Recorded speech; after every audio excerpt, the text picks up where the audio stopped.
Es que como son de aquellas cosas para hacer pizza, entonces tienen que estar... Tiene que estar todo el tiempo. No, por ratos funciona. Sí. Y a la tarde, ¿quién va a estar con usted ahí? Carmen Lucía Alvarado, y dice que está abierto al público. La que estuvo buena fue la de Santo Tomás de Aquino, allá en la antigua. Ah, ¿y cómo se enteró? Ana me contó. Ah, se salió luego. Se salió luego. Sí, pero sí, ahí estuvo Fidel, ¿va? Fidel Rashtakov, hijo de viejo Fidel. De Socorro Cicalo, ¿va? Exacto. Y Bill Mejía, que Ah, mira. fue el director de Chucamán por mucho tiempo. Okay. Solo que termine ese ruido ya. Antes de que comience el otro, lo vemos. Bueno, entonces iniciemos pues porque ya se nos fue el tiempo.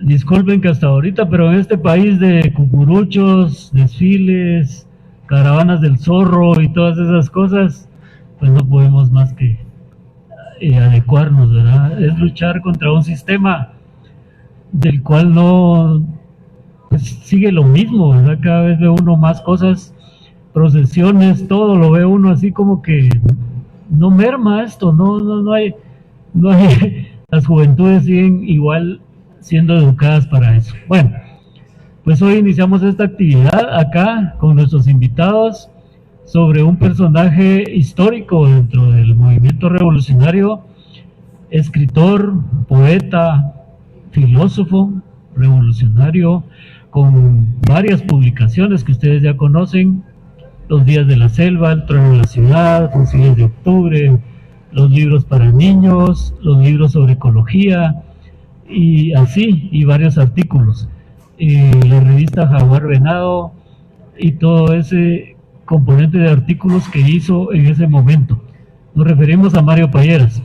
Y para esto, pues, obviamente, teníamos que hablarle a Yolanda Colom acá, para que nos hablara sobre, pues, perspectiva de Mario Payeras, sobre el trono de la ciudad, y todos esos episodios de la lucha revolucionaria acá en Guatemala. Y Mundo Urrutia,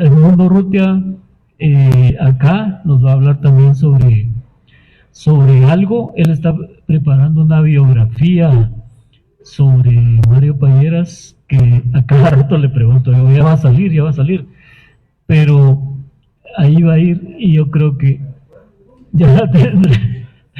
Bueno, les damos la bienvenida, Yolanda. El evento está siendo transmitido en redes, o sea que se imaginan si nos están viendo 1 millón de personas en el mundo. Bueno, bienvenidos entonces. Yolanda, le vamos a hacer la palabra para que comience. Bueno, o sea que no hay preguntas. Bueno, ¿Cuánto tiempo? Tómeme el tiempo. unos 15 minutos. Bueno, mucho. Buenos días, muchísimas gracias, Cristóbal, por la invitación, por la oportunidad de hablar de esta experiencia. Gracias también a los que se toman el tiempo para venir. Y pues no sé por dónde comenzar. Me gustaría hablar menos de 15 minutos para que sean los asistentes los que hagan preguntas o comentarios y entonces dirigir uno más su intervención a las inquietudes y a las interrogantes de quienes se toman el tiempo de venirlo a acompañar a uno. Entonces, pues yo hablaría más sobre el libro, ¿verdad? El libro. Sí, este es un libro testimonial del autor que abarca fundamentalmente el año 81, pero para quienes ya lo leyeron o no lo han leído, realmente los 5 capítulos que abarca, de esos 5 capítulos, los 3 primeros realmente hacen un recuento del surgimiento del EGP, cómo surgió el EGP en la ciudad y también algo en las montañas.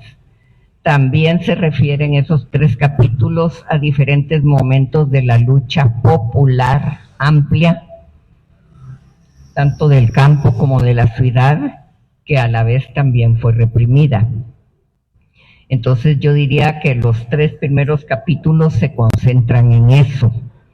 Y los 2 últimos, que son El rugido de Balaam y El ala de mariposa, se concentra en analizar el trabajo de inteligencia contrainsurgente, cómo trabaja la contrainsurgencia, la inteligencia contrainsurgente del ejército guatemalteco, asesorado por el Mossad, especialmente por el Mossad y los argentinos, los militares argentinos, naturalmente financiados por Estados Unidos y Taiwán.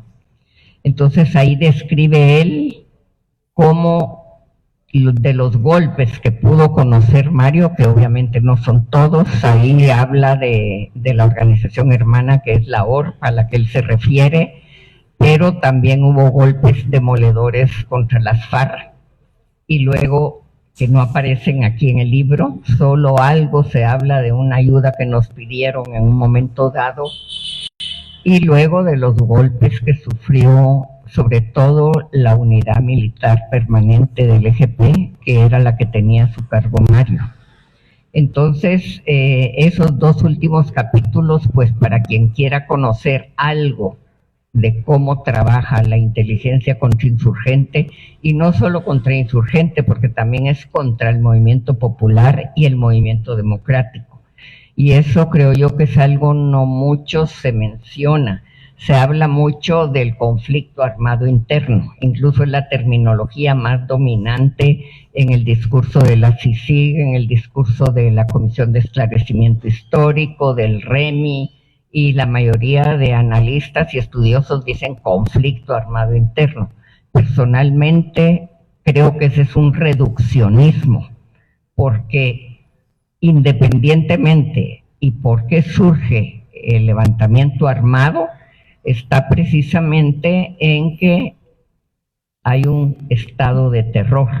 Hay terror de estado prolongado desde el 54. Todos hablan del 62 para ahora, pero en realidad el terror de estado comenzó en el 54 cuando derrotan el gobierno democráticamente electo de Arbenz. Ningún sucesivo presidente de este país ha tenido ni de lejos el porcentaje de votación que tuvo Arbenz. Yo creo que ni sumando lo que han tenido los siguientes presidentes llegan al porcentaje de cómo ganó él.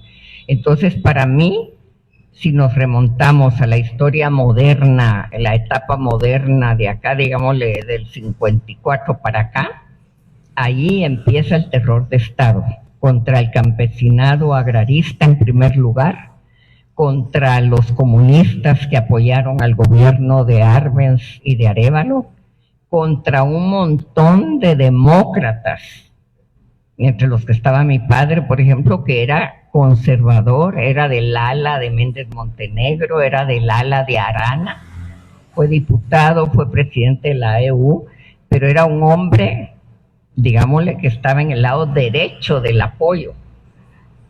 Sin embargo, era un hombre honrado, era un hombre consciente, era un humanista, era abogado, pero defendía causas nobles. Entonces también fueron perseguidos ese perfil de gente, no solo los que apoyaban la reforma agraria propiamente, ni eso.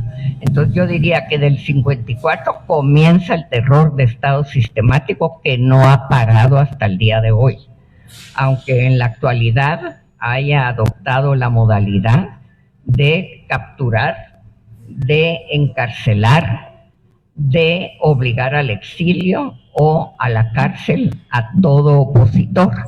Pero si uno ve el perfil de estos opositores, la mayoría son opositores dentro del marco de la ley, dentro del marco de lo que teóricamente dice la Constitución que está aceptado.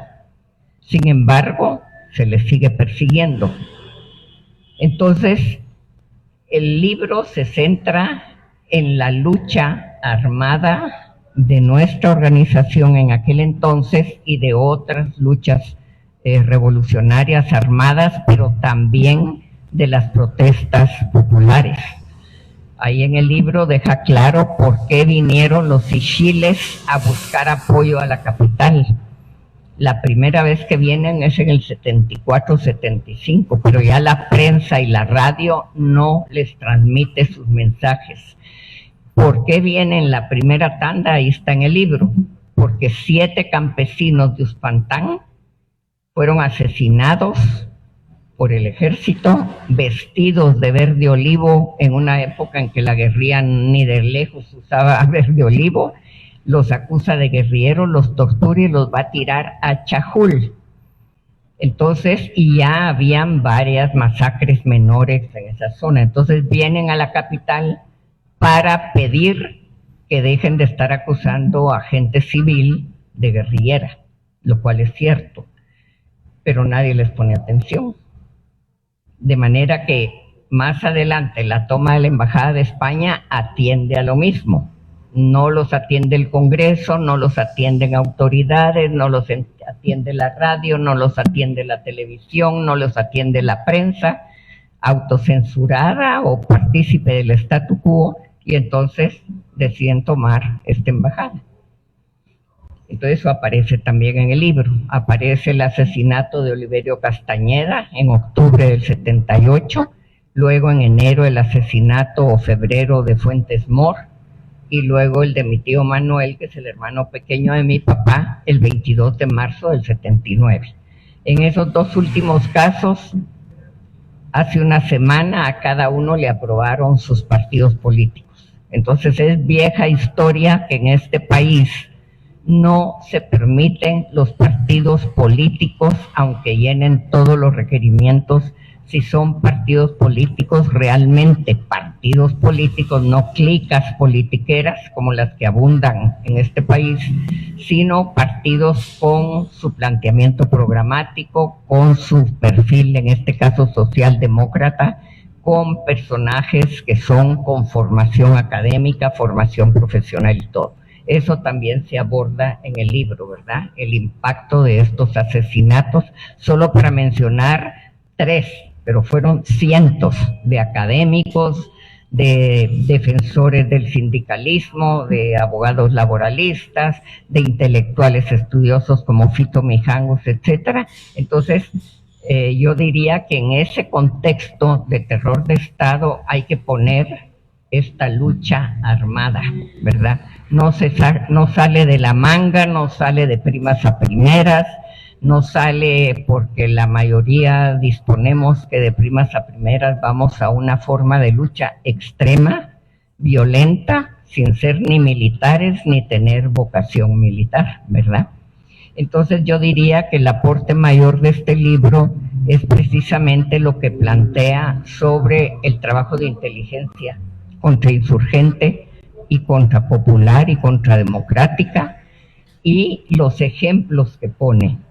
Yo solo terminaría explicando que Mario terminó este libro cuando todavía integrábamos el EGP, todavía estábamos dentro de la URNG, y Mario lo concluyó en el 83, todavía en los meses que estamos en el EGP, lo presentó como hacía con todos sus trabajos, fuera poesía, fuera literatura, él todo lo entregaba a la Dirección Nacional para que sus compañeros conocieran lo que estaba haciendo. Él pasó este documento, consideró que era necesario hacerlo público, pero se opuso toda la URNG. La ORPA, las FARC y el EGP se opusieron con el argumento que el libro revelaba al enemigo mucha información. El planteamiento de él y luego de Octubre Revolucionario era que precisamente el enemigo tenía toda esa información, por eso dio esos golpes, porque tenía esa información y mucha más, y que los únicos que no sabían de esa forma de trabajar era la militancia de la URNG y los activistas y luchadores sociales amplios y demócratas que ignoraban estos métodos de trabajo. Sin embargo, bloquearon bastante la publicación de este libro, pero finalmente se logró, ya estando nosotros como disidentes y levantando Octubre Revolucionario con Juan Pablo Editor, que lo sacó en el año 87, si mal no recuerdo, y luego Praxis de López, lo sacó en el 96, recién muerto Mario. Esas son las dos ediciones mexicanas, son las primeras que salen. Ya aquí en Guatemala la primera y la segunda ediciones la saca la editorial del Pensativo en la Antigua. La primera edición en el 2006, ilustrada por Ramírez Amaya, especial la ilustración para ese libro, y la segunda edición la saca en el 2014, ilustrada por el artista plástico, el escultor Denis Leder, en donde ponemos una escultura. Esas portadas estéticas es un esfuerzo que hago yo permanentemente con los libros, de que considero que todas las expresiones literarias, sean políticas, militares, poéticas o lo que sea, que son escritas, le den espacio en sus portadas a artistas guatemaltecos. Yo no comparto la idea de que las portadas sean truculentas, aunque lo que se lee adentro es muy duro, muy fuerte, muy trágico, sino que las portadas acerquen a las diferentes expresiones artísticas, ¿verdad? Entonces ahí la dejaría yo y luego pues que hable Mundo y luego pues le agradecería a los que vinieron que pregunten con toda confianza. Buenos días. Yo me siento satisfecho de que este tipo de actividades se realicen. Creo que esta actividad nos convoca otra vez a hablar sobre Mario Payeras, y yo creo que Mario Payeras va a seguir convocándonos precisamente porque su obra es de una gran riqueza histórica, política, ideológica, y necesitamos seguir explorando en su pensamiento. Hay mucho. Ahorita se acaban de dar cuenta ustedes todo lo que implica el libro Trueno en la Ciudad. Es decir, toda digamos, la síntesis que hay ahí de un periodo histórico de lo que yo llamaría no conflicto armado, estoy de acuerdo contigo, sino del periodo de la lucha revolucionaria o guerra revolucionaria. Aquí hubo una guerra y hay que ponerle nombres, guerra revolucionaria, no conflicto armado. Pero como yo he estado estudiando a Mario durante los últimos años, con algunas interrupciones por razones de salud y otras, el libro no sale, pero ya va a salir. Vamos a ver cómo hacemos un esfuerzo en estos meses que vienen para concluirlo. Eso me brinda a mí una variedad de temas relacionados con el libro El Trono en la Ciudad. Y una de las cosas que no mencionó Yolanda es que en Trueno en la Ciudad aparece ya explícitamente, aunque no desarrollada, la crítica que Mario le hace al movimiento revolucionario, al EGP, por su estrategia. Sí, ahí aparecen ya algunos elementos críticos. Podríamos decir elementos críticos respecto a la idea esta de la estrategia del foco guerrillero, pero yo creo que es más allá del foco guerrillero. Ahí está también la estrategia de esta que se aprendió de los movimientos revolucionarios asiáticos, ¿verdad? La guerra popular prolongada, la guerra popular revolucionaria, etcétera. Y Mario, en El Trono de la Ciudad, comienza a hacer una crítica explícita a esa estrategia, a la luz de su experiencia y de la experiencia que estaba viviendo Guatemala, que podríamos resumir en el éxito de las ofensivas del ejército contra el movimiento revolucionario. Ahí ya se vislumbraba, no sé si en el 83, 84, como dice Yolanda, pero más o menos una derrota estratégica o una derrota de la estrategia del movimiento revolucionario. Pero a mí lo que me interesa es rastrear algunos elementos porque esa estrategia, y él lo dice explícitamente en Trono de Ciudad, comienza con el documento de marzo, el famoso documento de marzo de 1967, en donde se replantea la estrategia revolucionaria, se toma la experiencia de los años 60, más o menos 5 años de guerra, de lucha armada, se toman elementos, yo diría, antropológicos. Una antropóloga muy conocida y muy capaz, muy inteligente, Aura Marina Arriola, es una de las autoras del documento de marzo. Conocía todos los trabajos de antropología que habían hecho los antropólogos norteamericanos. La antropología era muy importante en ese periodo. El papá de ella fue un gran divulgador, un gran antropólogo. Y ella participa en la reelaboración de la estrategia revolucionaria. Como dije, esta estrategia se alimentó del guevarismo y su visión del foco guerrillero, pero también de la experiencia asiática, de Vietnam, de Corea y de China. Y ese planteamiento de 1967 va a ser, digamos, el elemento o el documento constitutivo del EGP y que va a influir en general al movimiento revolucionario, pero sobre todo al EGP. Porque además de Aura Marina Arriola, ese documento de marzo lo escribió Rolando Morán, que fue el comandante del EGP. Yo creo que ese documento de marzo hay que estudiarlo. Aquí se toma muy a la ligera, se citan 2 o 3 cosas, pero ese documento es clave. Profundamente, digamos, cala profundo en la historia del país, en la experiencia guerrillera de los años 60, y es de alguna manera la guía que va a tomar el EGP cuando entra a Guatemala en 1972 a través del Ixcán y a la sierra, a las montañas del Quiché, donde está el pueblo Ixil. Mario escribe un libro muy importante como consecuencia de esa primera parte del EGP, Los días de la selva, que sería interesante comparar Los días de la selva y Trueno en la ciudad. Yo me he puesto a pensar la diferencia de esos 2 libros, porque Los días de la selva está escrito en 1979, cuando estamos experimentando en Guatemala y el EGP,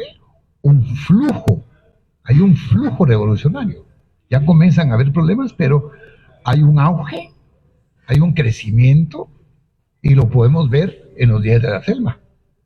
Los días de la selva, uno dice, pues el planteamiento del documento de marzo se cumple.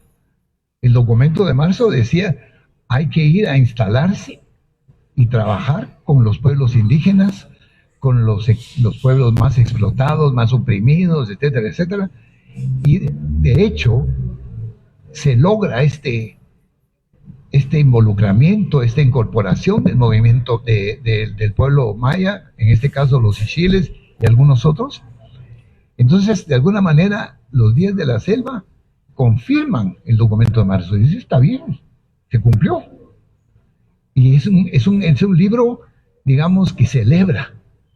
Es decir, ahí está Mario Payeras, poeta. Es la poesía.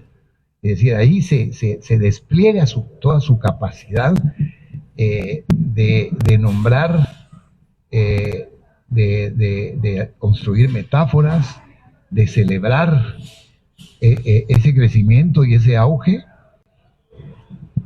frente a lo que él llamó este esfuerzo que estaba haciendo el EGP y ellos mismos de construir el árbol de la felicidad. Es decir, ahí hay elementos de que el movimiento iba en ascenso, y poco después a esto le vamos a llamar un triunfalismo, ¿verdad? Pero ¿qué pasa con Trueno en la ciudad? Trueno en la ciudad ya responde a otro momento. Y ya no es tan poético. Aunque Mario era poeta y sus escritos están, digamos, preñados de esa visión poética que él tenía de la vida, pero ya es un texto donde lo que se detecta es un análisis lógico impecable. A mí me gusta el lenguaje, me gusta la literatura y me disfruto la rigurosidad lógica del pensamiento de Mario en El Trueno en la Ciudad. Cuando él describe las acciones militares, cuando describe el atentado al general del ejército Maldonado Shahad, es casi una cosa de película, pero de una exactitud. Y este ya no es el libro, ya no es El Día de la Selva, es el libro en donde lo que narra es el periodo en el que la ofensiva del ejército prácticamente destruye no solamente la unidad militar, sino al aparato completo del EGP en la ciudad.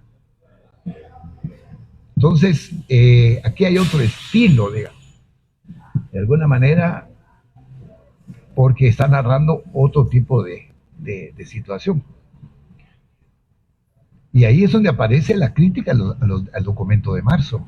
Y ahí señala, entre otras cosas, que en el documento de marzo la visión de la guerrilla urbana era una visión equivocada, porque a la ciudad se le daba una función de ser la retaguardia, la logística, la resistencia para apoyar a la guerrilla rural. Ese es el planteamiento.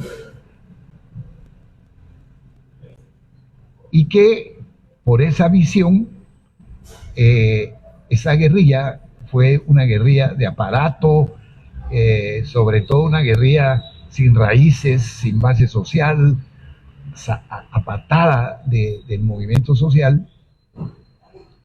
Y ahí es donde Mario encuentra las causas de la derrota y la destrucción de la guerrilla urbana del EGP. Entonces, como ustedes ven, pues aquí hay dos textos escritos por la misma persona con una diferencia de 5 o 6 años, 4 o 5 o 6 años. De la celebración de una estrategia que se cumple y de una crítica profunda a una estrategia que fracasó.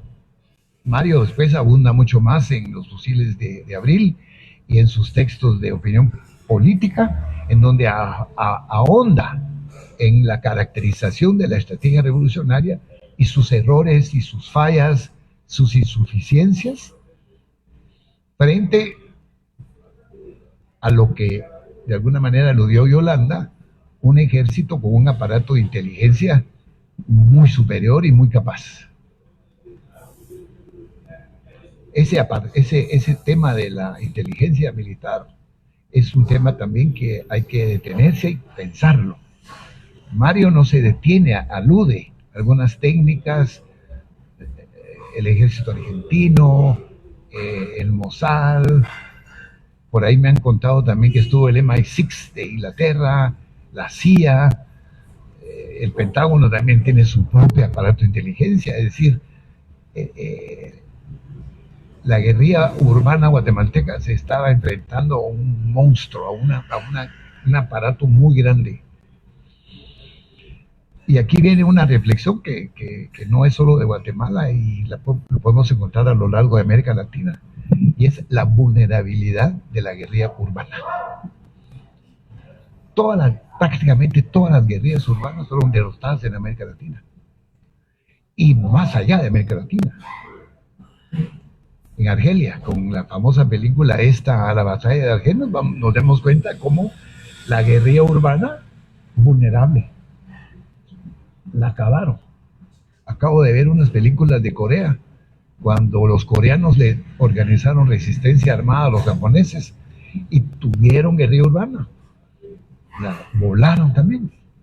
Es decir, la guerrilla urbana, es cierto lo que dice Mario de su crítica, digamos, de la concepción que hay de la guerrilla urbana que nace del documento de marzo, pero yo creo que que ahí hay que agregar que toda esta sabiduría, no sabiduría, todo este saber contrainsurgente que han ido acumulando en Occidente, en Francia, en Inglaterra, en Alemania, en Estados Unidos, que hay un saber contrainsurgente que se ha acumulado y lo han puesto en práctica y lo siguen poniendo en práctica ahí en el Medio Oriente, de una forma u otra.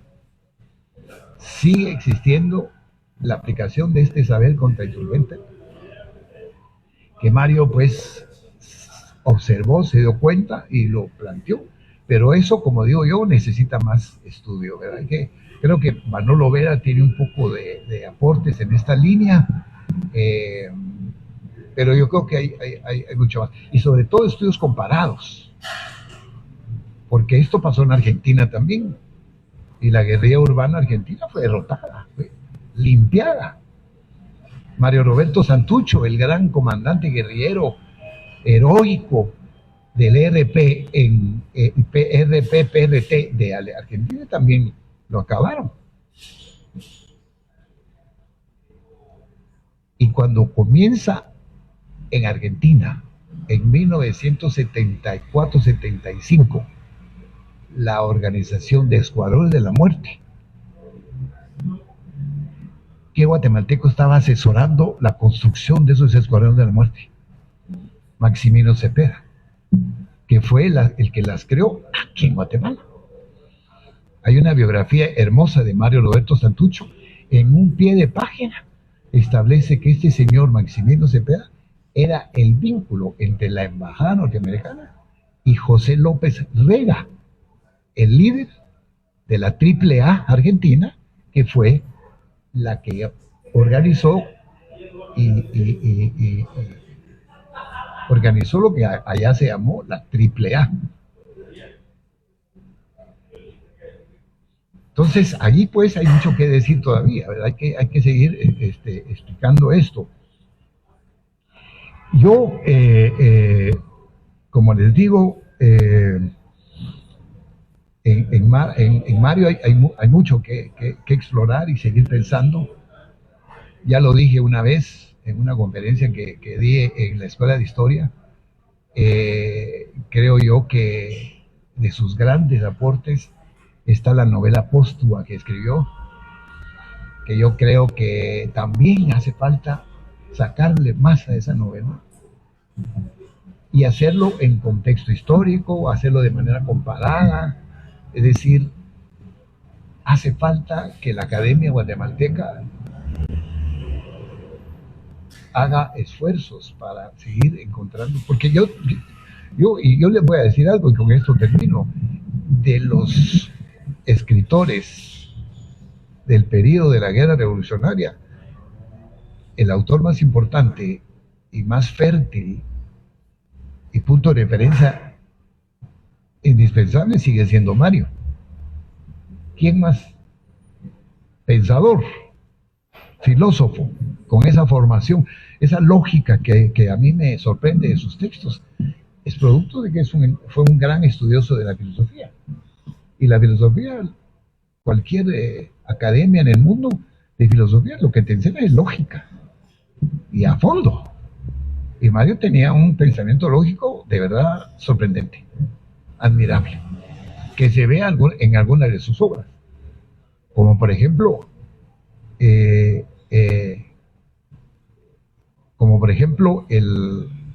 Trono de la Ciudad. Yo tengo la impresión de que Mario, que murió prematuramente, vivió experiencias humanas muy profundas, muy duras. Lo que narra en el Trono de la Ciudad es la desaparición de sus compañeros que fueron asesinados. Es decir, si ustedes han leído el libro, se dan cuenta. Mario todos los días miraba en la prensa el asesinato de sus pupilos y de sus compañeros. Y alguien me contó, no sé si sea cierto, que cuando Mario terminó el Trono de la Ciudad, como que se quitó algo del cuerpo y lo tiró.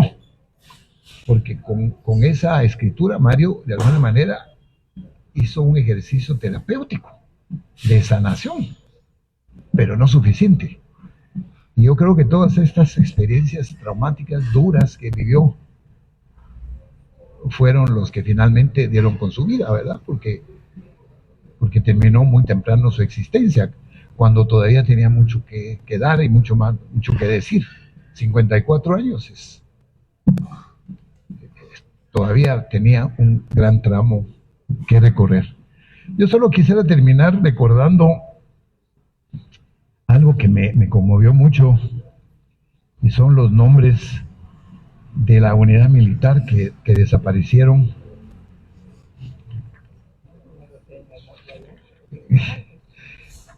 Yo tengo aquí escritos los integrantes. Es increíble, los muchachos estos, yo creo que hay que hacerles un homenaje. Eran como 20 jóvenes que desaparecieron, ¿verdad? Entre ellos alguien que me llamó mucho la atención, que es Lázaro, que era el jefe de la... Está Lázaro, Erika, Eugenio, Tomás, Zoila, Raúl, Efraín, Venancio, Adela, Cristina, Olga, Augusto, Otoniel, Benjamín, Rocael, Javier y Alberto. Todos desaparecieron en agosto, septiembre de 1931. Marta Gutiérrez, una antropóloga muy buena, escribió sobre ese periodo, pero incluyendo a Orpa y a Far. Y ella calcula que en este periodo, Marta Gutiérrez, una antropóloga, hizo un estudio de este tema, de los guerrilleros urbanos que cayeron en julio, agosto y septiembre del 81. Pero no solo del EGP, sino de las tres organizaciones. Y ella calcula que murieron alrededor de 100 jóvenes en ese lapso. Entonces quisiera terminar recordándolos que terminaron temprano su vida y dieron por el país e hicieron por el país el máximo sacrificio, ¿verdad? Que es la muerte, ¿verdad? Entonces, con eso, yo no sé si les ayudó mi intervención, pero más o menos por ahí va. Sí, yo solo quiero expresar que efectivamente yo no toqué esa parte, y es una parte fundamental, quizás lo más importante, que es el esfuerzo que hace Mario, como él dice ahí en su presentación, los primeros balbuceos de una autocrítica sobre los errores del propio movimiento, especialmente obviamente de la Dirección Nacional. Pues no toqué eso, y vaya que lo tocó Mundo, porque es la parte esencial. De hecho, en la presentación de Mario dice, esto es un homenaje a los compañeros caídos, que todos los que se describe ahí estaban bajo la responsabilidad de él. Y era la unidad con la que yo trabajaba, entre otros grupos, pero con la unidad trabajaba yo diariamente también. Entonces, lo que él narra ahí es pues solo parte de lo que logramos conocer, que tampoco es todo, ¿verdad? Pero por lo menos lo suficiente para comprender. Entonces yo creo que lo que narra Mundo es bien importante, porque yo diría que el complemento o la pareja de este libro serían los fusiles de octubre, definitivamente. Y acá yo creo que una cosa importante también que se toca en este trueno es el origen, el comienzo de la lucha del EGP en la ciudad, que comenzó antes que el de la montaña. Pero yo no sé por qué por los días de la selva tal vez la gente le pone el coco más a la montaña, y no está escrito por los protagonistas de la lucha urbana, pero él lo menciona ahí, a los primeros. Ahí había 2 miembros de dirección, había 2 compañeras que hasta donde entiendo están vivas las 2, están los primeros colaboradores y militantes de la urbe.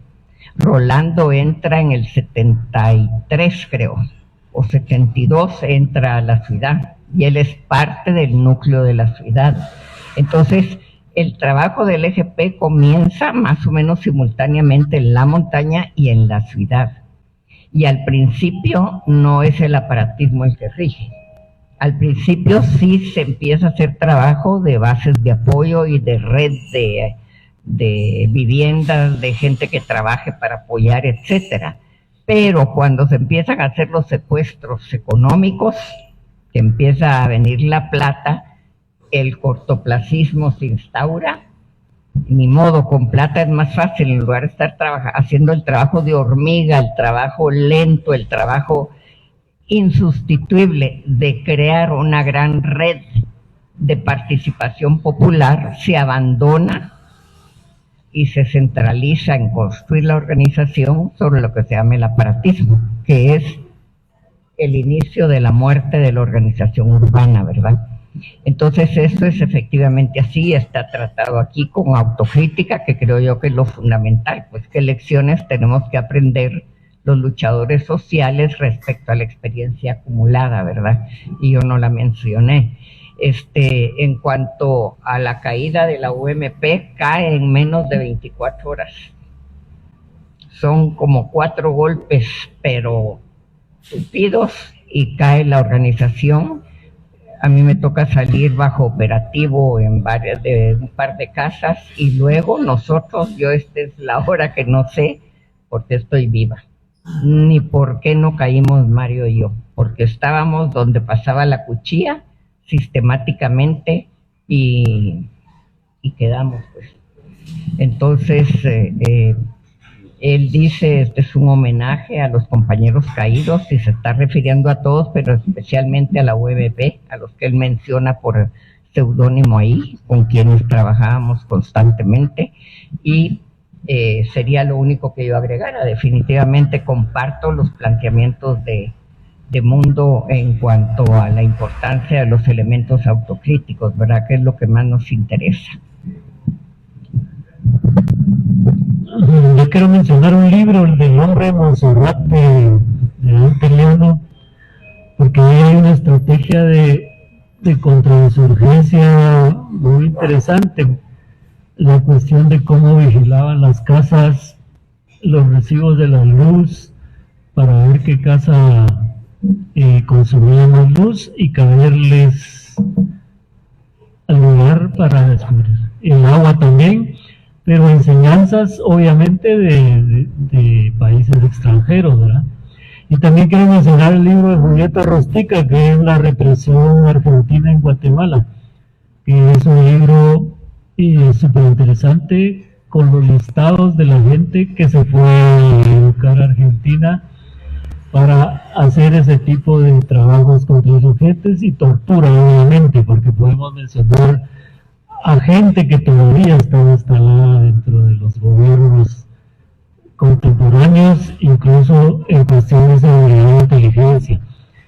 Si alguien más quiere preguntar algo, quiere comentar algo. Yo, Cristóbal, gracias por estos espacios, creo que son necesarios, y que lamentable que no seamos más los que podamos estar acá presentes, ¿verdad? Pero sí es importante apreciar todo lo que se hace y todo lo que se hizo, ¿verdad? Para que Guatemala vaya avanzando, aunque todavía nos falta mucho. Yo no sé, esto está fuera obviamente de la literatura, Yolanda, pero no sé si nos podría comentar algo de cómo fue la organización de Octubre Revolucionario, ¿verdad? Porque yo creo que ustedes venían de una situación bien complicada y que todavía se tomaron el tiempo de hacer ese esfuerzo, ¿verdad? Para poder seguir pues compartiendo las ideas y buscando un mejor futuro para Guatemala. Sí, Octubre Revolucionario fue un esfuerzo que duró 9 años. Y a los 9 años se desintegró, literalmente se desintegró por diferencias que fueron calando con el tiempo. La mayoría que integramos Octubre Revolucionario éramos disidentes del EGP, y de esa mayoría, que seríamos unos 30 o por ahí, la mayoría éramos cuadros intermedios, sea de mandos militares que sobrevivieron o encargados de diferentes ramas del hacer propaganda, logística, cuestión militar, educación, información política, relaciones internacionales. Cuando Mario decide renunciar de la dirección del EGP, de la cual él formaba parte desde el 74, y desde que se creó la comisión ejecutiva de la dirección, que siempre fueron 8, 9 miembros, él formó parte también de la comisión ejecutiva, que era nombrada por la misma dirección. Ahí estaba Rolando, Mario y otro compañero que acaba de morir. Esa era la comisión ejecutiva de la Dirección Nacional, o sea, la instancia superior de ese órgano. Entonces, Mario, precisamente a raíz no solo de los golpes que nos dan, sino que lo que se esboza ahí respecto a las masacres, que empieza a masacrar el sistema comenzando por Chimaltenango y las partes más cercanas a la capital, y va avanzando tanto bajo Lucas como bajo Ríos Montt, masacrando hacia el occidente principalmente y el noroccidente, donde destruye bases de apoyo, organización, también no solo bases de apoyo, las FIL, las fuerzas irregulares locales, los comités clandestinos locales, que era un trabajo de organización, no simplemente de base de apoyo, era organización de la población en un montón de lugares, no solo de la región Ixil, sino que de Cobán, Chisec, el sur de Petén, todo el Ixcán, toda la región Ixil, parte de la región Quiché, y eso se fue extendiendo también a Huehuetenango, parte Canjobal, Chuc, luego MAM. Entonces,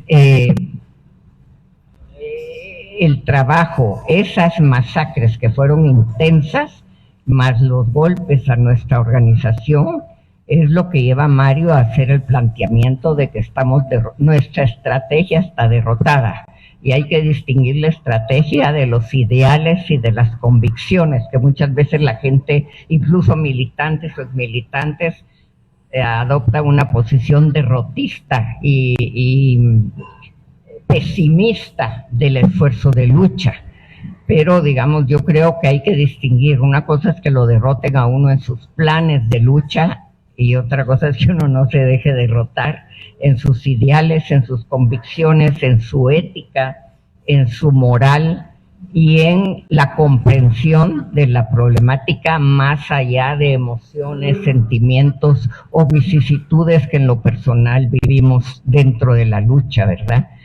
Entonces, él precisamente en el 83 llegamos a México por la orden de la Dirección Nacional a raíz de la golpiza que nos dan y que prácticamente desarticulan el frente urbano. La orden de la dirección a los que quedamos vivos es salir del país como puedan y a donde puedan. La organización no está en capacidad de organizar una salida ordenada, articulada, etcétera, sino que los que quedan vivos a salir para donde puedan y como puedan, y reagruparse. Pues se comenzó un grupo en Nicaragua, otros en México, y luego en México se hace la agrupación principal con la idea de reconstruir la organización y seguir en la lucha. No sale todo el mundo, hay compañeros que no están quemados, hay compañeros que no los alcanza la represión y se quedan adentro y siguen, y no hablo solo adentro en la montaña, sino que adentro en la ciudad. Entonces, al salir, siendo el miembro de dirección, él ya ha empezado a hacer estas reflexiones desde que sale, ya empieza, porque es un hombre que todo el tiempo está reflexionando, o sea, todo el tiempo está pensando, todo el tiempo está estudiando, todo el tiempo está analizando. Era alguien, creo yo, sumamente responsable y honesto y valiente para analizar y analizarse y sobre todo analizar al órgano de dirección, que es la clave, ¿verdad?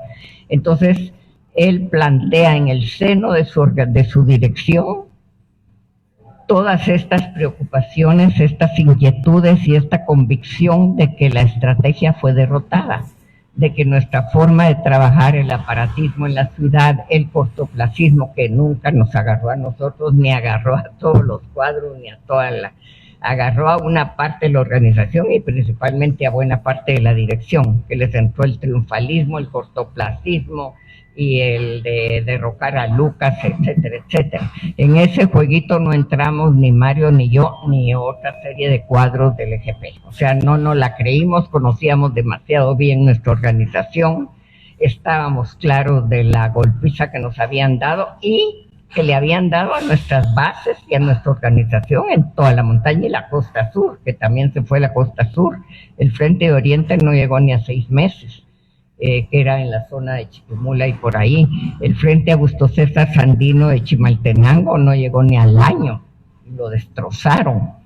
Entonces, él plantea primero a la dirección que hay que hacer un alto de la dirección para hacer esa reflexión autocrítica y ver cómo nos vamos a reorganizar, tanto en lo político, en lo logístico, como en lo militar. Entonces hace una serie de planteamientos que todo lo hacía por escrito y verbal y pierde. Durante el año, desde marzo, principios de marzo del 83 hasta finales del 83, él libra esos debates, esas reflexiones en su seno de su organización. Se reúne muchas veces con Rolando, porque la verdad es que en las direcciones que yo conocí, creo que las conocí todas y todo el tiempo, realmente los polos pensantes a fondo y los más, digamos, que aportaban para bien o para mal, eran ellos dos. Entonces muchas veces se reunió con él, pero llega un momento en que él es derrotado. La mayoría sigue de que no hay que parar, que hay que seguir, que podemos seguir porque tenemos las unidades de la montaña intactas, lo cual es cierto, las unidades están intactas, la parte militar está intacta en la montaña, pero no toman en cuenta que esa fuerza militar depende de nutrirse de combatientes, de información, de alimentación, de todo, de la organización en la montaña, y esa está destruida, está además masacrada, y eso es terrorífico, pues. Entonces pierde, o sea, pierde en soledad total ante la dirección colectiva, y es cuando él toma la decisión a finales del 83 de renunciar a la dirección nacional y a la comisión ejecutiva. Y me lo comunica a mí, pues era yo su compañera, yo fui cuadro medio toda la vida, de principio a fin.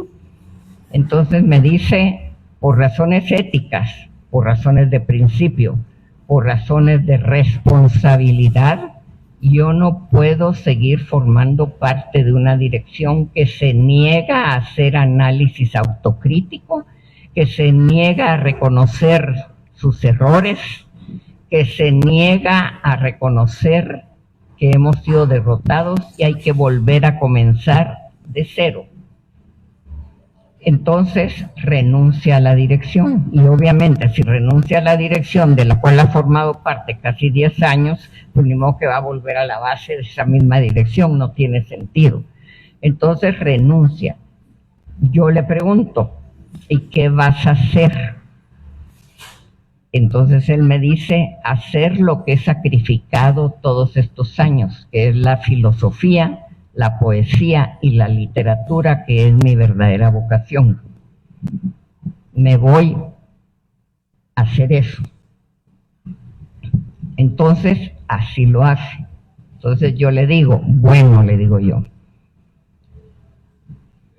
pues es tu decisión, pero tu obligación es escribir un documento o una carta donde le expliques a la membresía que te conoce, que te ubica, que te sigue, que te respeta, a la membresía por qué diablos renuncias y te vas. Ah, me dice, eso lo hará la Dirección Nacional. Ay, yo le digo, la Dirección Nacional va a dar su versión, pero ¿qué garantiza que la versión de ellos sea la versión tuya? Si tú mismo me estás diciendo que quedaste en minoría total y los demás siguen pensando que no hay que parar nada, que hay que seguir como que si nada pasó. Entonces le digo, lo siento, pero tú vas a hacer una carta explicándole a la membresía por qué tomas esa decisión. Y lo vas a hacer por escrito. Así me dice, y se la entrego a la dirección. Pues claro, le digo yo, es tu organismo, es tu obligación entregarle a ellos todo lo que haces tú, pero me vas a dar una copia a mí. Y cuando la hayas entregado a la dirección, tú me avisas, porque entonces yo la reproduzco y la distribuyo a las estructuras a las que por mis funciones yo tenía acceso. Entonces así se hace. Pero ni él ni yo La verdad es que ni él ni yo nos imaginamos que al circular esa carta de renuncia, un montón, sobre todo de cuadros, iban a decir que si Mario Payeras se iba, ellos también se iban. Eso ni de lejos se lo imaginó él. Es más, me había dicho, voy a salir por la puerta de la cocina, así con esas palabras. Me voy a retirar en silencio por la puerta de la cocina porque no le quiero causar problemas al EGP. Yo le dije, te vas por la puerta de la cocina, pero das una explicación por respeto a la membresía. Entonces, eso causa un alboroto que él no se imaginó, ni yo menos. Entonces, ¿qué pasa? Estos compañeros, que no todos dan el paso, muchos dan el paso, pero se retractan, porque le plantean que ellos se van también, pero no a su casa, que ellos se van para seguir haciendo un esfuerzo revolucionario con las lecciones que debemos sacar de ese esfuerzo, y que el único que nos aglutina, el único que nos puede mantener unidos es él. Ninguno de los otros que estamos saliendo tendría la capacidad de aglutinar a los demás. Entonces, realmente él se ve obligado por su sentido de responsabilidad, pero no era su intención ni era su voluntad. Entonces, cuando ve a este grupo de compañeros, él dice, bueno, sigamos.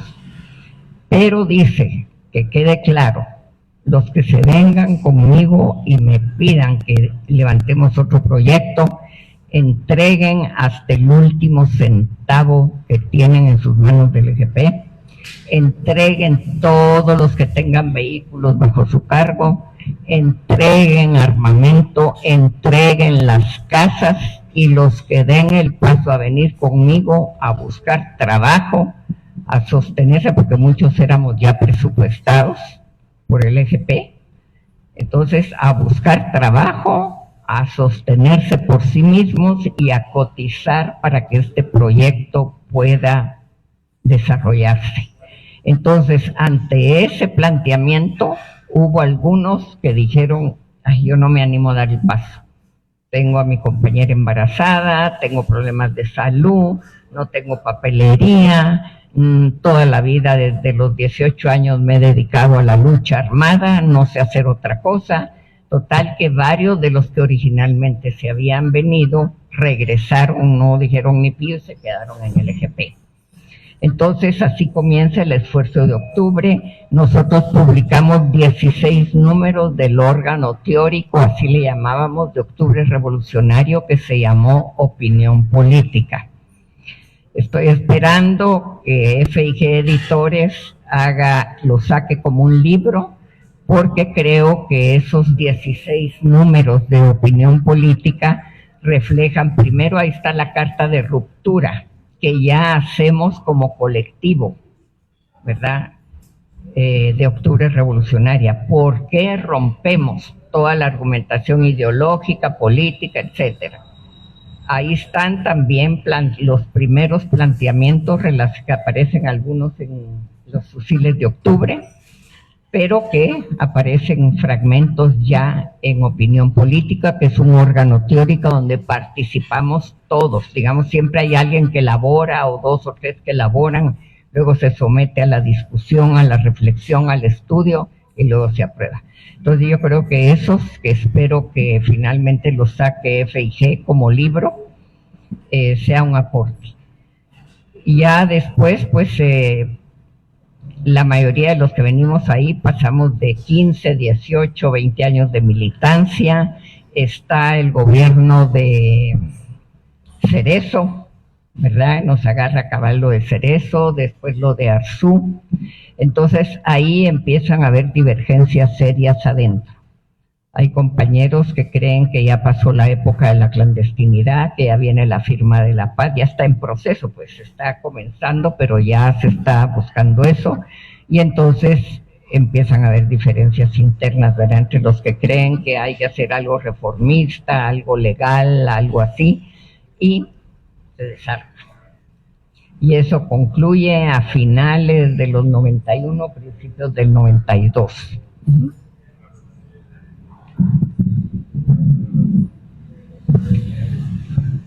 Miren, la historia es muy compleja, ¿verdad? La historia humana es muy compleja. Y cuando digo esto es de que tiene, digamos, la historia tiene la susceptibilidad, diría yo, o la posibilidad de ver las diferentes perspectivas, ¿verdad? No hay una sola perspectiva. Y este proceso histórico que estamos abordando fue un proceso histórico muy complejo, supremamente complejo. Yo diría que la versión más lúcida por la capacidad personal y formativa de Mario fue la de él, la más lúcida, la más elaborada, pero no es la única tampoco, sobre todo si vamos a ver los documentos, por ejemplo, del EGP, frente a la carta de renuncia, que creo que escribió Gustavo Porras, del grupo del contingente que se llamaba, pues la URNG o el EGP le da una respuesta. Y cualquier estudioso de ese periodo tiene que leer esos documentos que fueron una contraversión de la situación que había llevado a la ruptura. Entonces, repito, Mario es tal vez la persona que más ha profundizado, sistematizado en términos, digamos, de aportes y de términos hasta diría yo didácticos. Mario con sus libros, sobre todo al que referimos hoy, Trueno en la ciudad, Fusiles de octubre, pues, es decir, son invaluables desde el punto de vista de escribir la historia, desde el punto de vista de la memoria, etc. Pero ese proceso fue muy, muy complejo, especialmente el de la ruptura. Habría que decir algo que es importante y no lo mencionó Yolanda, y es que en 1979, más o menos hacia finales, Rolando Morán era la cabeza del comité ejecutivo, donde estaba Mario, que era el segundo más o menos, y otros. Eso era 79, segunda parte, segundo semestre. Ya había sucedido la revolución sandinista. La región estaba convulsa, Salvador estaba a punto de su ofensiva final, como le llamaron, y en ese contexto, Rolando decide salir al extranjero y crear el Frente Internacional. Así como había frentes en diferentes partes del país, Rolando decide, yo soy la persona indicada, por mi experiencia, por mis relaciones, de armar el Frente Internacional. Y la estrella de Mario había subido al interior del EGP y sobre todo a la vista de Rolando Morán. Y cuando sale Rolando Morán, Mario se convierte en la cabeza del comité ejecutivo. El comité ejecutivo era la máxima autoridad del EGP, pero no era simplemente un comité ejecutivo que se reunía cada 3 meses o cada 5 meses, sino era el que llevaba el día a día de todo el EGP. Y Mario era la cabeza de ese comité ejecutivo. Y Rolando se fue del país. Entonces, a partir del 79 hasta el 81, Mario fue la cabeza máxima del EGP. Y todo lo que pasó en ese periodo, decisiones, acciones, etcétera, estuvieron en las manos de Mario y del equipo que lo acompañaba en el comité ejecutivo. Y, por ejemplo, eso es lo que dice la carta de la respuesta del EGP. Mario nos está criticando, pero Mario era parte de ese proceso. Entonces ahí es donde uno dice cómo juzgar esto. Yo, por ejemplo, que estoy haciendo la biografía de ese momento de la ruptura, no tengo una clara posición. Tengo la tendencia, obviamente, a entender a Mario y reconocer el valor de lo que estaba haciendo. Pero ¿quién tenía en última instancia la razón en esa discusión? La mayoría de la dirección se quedó con Rolando, se fueron a la guerrilla urbana ahí en Huehuetenango y Equiché, e hicieron reuniones de rectificación del LGP. No siguió simplemente haciendo lo mismo, hizo una rectificación, una modificación, y en algunos casos pusieron en práctica algunas observaciones que hizo Mario. Mario criticaba el carácter, digamos, de un ejército improvisado, sin oficiales, sin cuadros, que fue fácilmente derrotado porque no tenía una formación de ejército. Y el EGP, después del 83-84, se volvió un ejército y resistió las ofensivas del ejército duras en el ISCAN durante varios años, hasta llegar a los acuerdos de paz. A mí no me gusta, digamos, utilizar el criterio del éxito para juzgar un proyecto, pero la continuidad del EGP llegó a los acuerdos de paz, algo que podríamos decir de relativo éxito. Pero el proyecto de Mario y Octubre Revolucionario,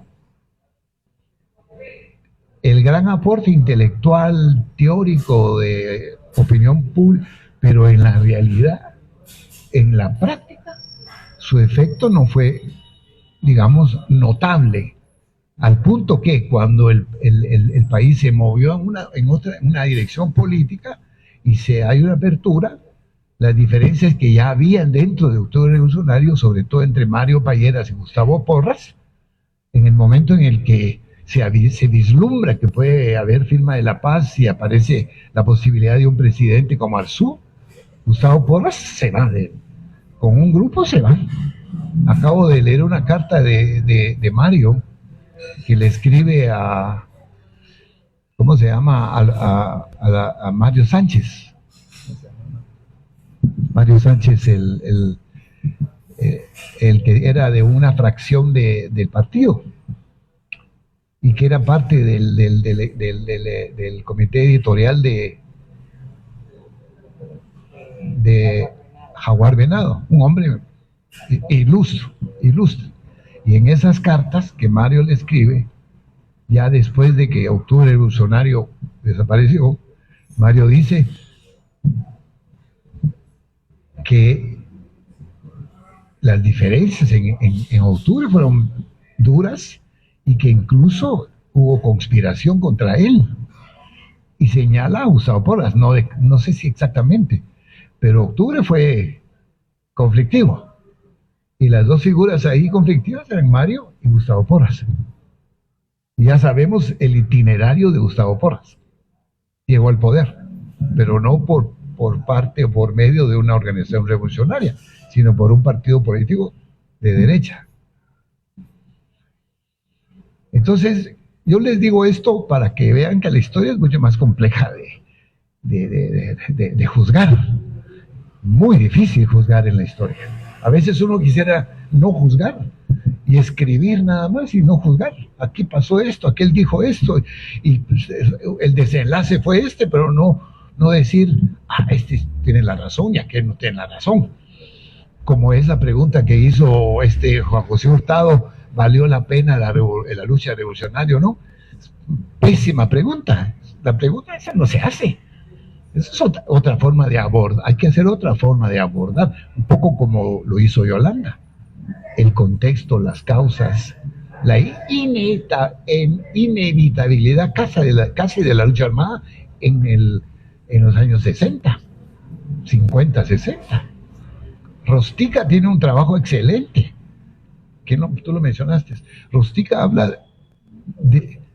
¿Cómo? Sí.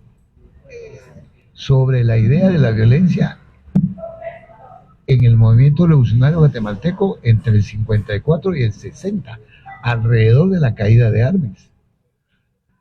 Ahí hubo también intentos y algunos impulsos de lo armado, y después fue la Revolución Cubana y ya saben ustedes todo lo que pasó. Pero yo diría pues que en esto de la historia hay que tener conciencia histórica, eso sí, pero en su totalidad, ¿verdad? No solamente en una parte. Sí, yo quisiera, yo disiento de algunos planteamientos de mundo. Primero, Mario pasa a ser dirigente del Frente Urbano en el 80, aunque él está en el Frente Urbano desde finales del 78, pero está grave de la columna, de manera que el 79 es operado de la columna vertebral 2 veces aquí en la capital en condiciones adversas, cuando lo nombran comandante del Frente Urbano en el 80. Él está en cama, y en cama va a las reuniones y en cama dirige la mayor parte. No lo logran curar, está prácticamente paralítico el 79 y no lo han nombrado, pero el 79 y parte del 80, hasta que a finales del 79 lo curan finalmente en Cuba. Hay que sacarlo hasta Cuba y ahí lo curan. Es operado a finales de los a finales del 81, principios del 82, en el Álvarez Cambra, que acaba de morir, el famoso traumatólogo, director del Hospital de Traumatología Frank Pais. Entonces, en el 79 Mario es miembro de la dirección, sí, pero no es comandante del Frente Urbano. Luego, la comisión ejecutiva, yo conocí a todos los miembros de dirección hasta la manera de roncar. La comisión ejecutiva siempre fueron 3, y de esos 3, los pensantes y que elaboraban eran solo Mario y Rolando. Rolando se va afuera, el Frente Internacional no nacía con Rolando. El Frente Internacional nació en el 74 y 75 bajo la dirección de Tono Fernández Izaguirre. Y Tono Fernández Izaguirre de la Montaña fue sacado para que dirigiera el levantamiento pionero del Frente Internacional. Y eso lo sé yo porque a mí me sacaron de la Montaña para que me fuera a meter a ese frente y apoyar a Tono Fernández en el trabajo, y eso fue el 75, 3 meses del 75 me sacaron para ir con él, y de ahí regresé a la Montaña. Entonces ya había trabajo internacional en esa época, ya había relaciones con los chilenos, ya había relaciones con los uruguayos, con los argentinos revolucionarios, con los mexicanos, etcétera. Eso me consta a mí. Bueno, y con diplomáticos de diferentes países que apoyaban. No sé, yo no conozco esa parte, no sé cuándo salió Rolando, si salió en el 79 o salió en el 80 y se fue a trabajar afuera, pero las comunicaciones nunca se suspendieron. Las comunicaciones entre Rolando y Mario se mantuvieron todo el tiempo. Es importante saber también que si bien siguieron las acciones armadas hasta la firma de la paz casi, pero ya no había estrategia. Ya la estrategia estaba derrotada. Ya no había fuerzas armadas ni en la ciudad, ni en la costa, ni mucho menos en el oriente. Solo había en el Ixcán y en la región, incluso de Huehue se replegó, se achicó todo. Entonces los combates más fuertes, efectivamente fueron en esa época entre el ejército y las unidades del EGP, pero ya no estaban enmarcadas en la estrategia, ya solo eran el ejército entraba a donde quisiera, por vía aérea, por paracaidistas, por tierra, y la guerrilla se defendía, pero el plan era que se liberara territorio cuando la estrategia estaba integrada toda, pero para eso tenían que haber luchas en la urbe, en la área suburbana, en la costa, en Oriente y en el altiplano, y ya solo quedaban en parte del altiplano. Los otros frentes fueron acabados, el de la costa sur, el de Chimaltenango no llegó ni al año, llegó a 6 meses, con el agravante que el miembro de dirección que dirigió allí cometió errores garrafales, profundos, de los que nos enteramos 2 años después.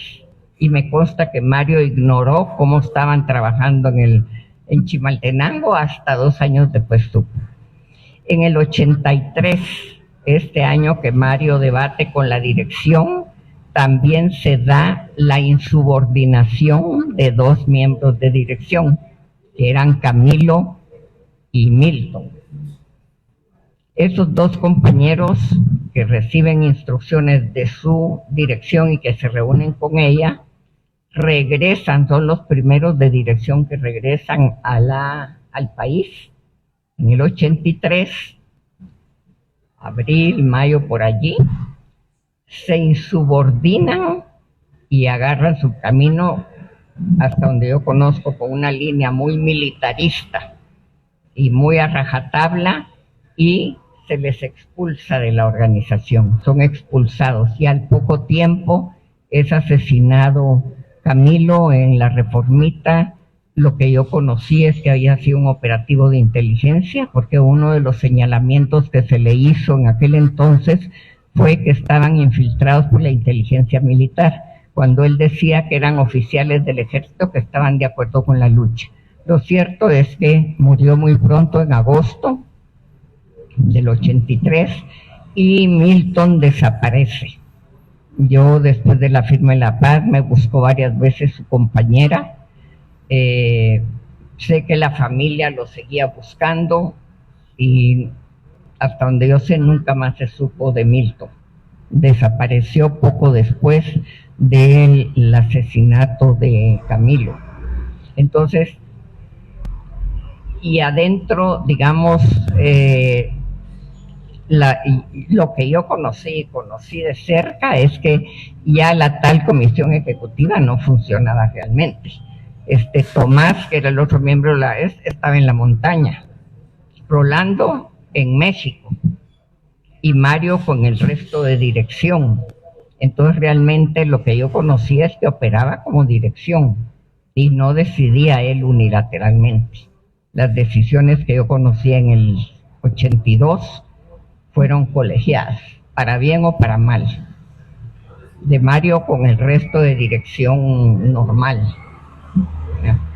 Entonces yo estoy de acuerdo contigo en que hay que ver todos los puntos de vista, todas las versiones, pero digamos, para muestra un botón, digamos, a nosotros nos declararon derrotistas, traidores, pesimistas, etcétera. Le endosaron a Mario el fusilamiento de 2 compañeras que se fusilaron en Nicaragua, cuando fue una decisión colegiada, por lo menos de 8 miembros de dirección. Claro, Mario era parte de esa dirección colectiva, pero fue colegiado. Y eso se lo endosaron a raíz de la ruptura. Entonces, mucho tiempo la familia, que también era militante, se la creyó, hasta que con el tiempo se dieron cuenta que no, pero ya habían pasado varios años, cuando con las informaciones que fueron descubriendo, vieron que hasta los que zafaban bulto habían estado en esa trágica, errónea o no errónea decisión, pero tragedia, otros compañeros, ¿verdad? Entonces, yo creo que pues es válido lo que dice Mundo en ese sentido, que hay que oír todas las partes, hay que ver todos los análisis, pero también todavía es más complejo de lo que creemos. Bueno, si hay alguna pregunta, algún comentario más, yo solo quiero mencionar algo. Mundo mencionó a Marta Gutiérrez y les puedo contar que en una página que se llama tujabal.org, ella sacó un artículo muy interesante sobre el periodo, la muerte de Camilo, la disidencia de muchos personajes de ese periodo, que dice Yolanda, cuando matan a Camilo y desaparece Milton. Ahí pueden consultarlo, tujabal.org. y también un libro nuevo que acaba de surgir que se